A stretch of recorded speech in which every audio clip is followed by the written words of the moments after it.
Gayrı herkes bilsin ki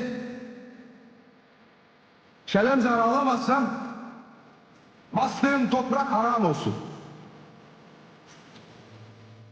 İntikamımızı yerde koyarsam karakola öz kılıcım haram olsun. Sözümü tutmadan buraya geri dönersem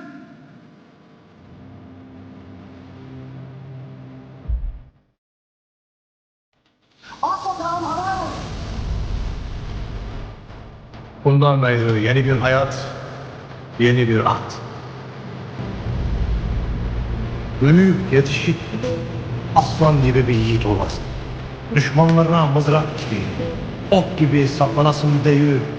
Bundan gayrı senin adın Sancer. Selçuklu soyunun yiğit evladı.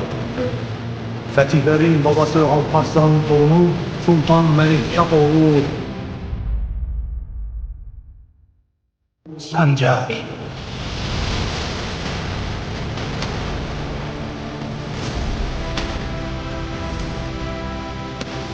Melitimin gereğini yerine getiremezsem anamdan emdiğim süt de atamdan aldığım kan ağır olsun. Öz kılıcımla düşmanın kellesini devirmezler.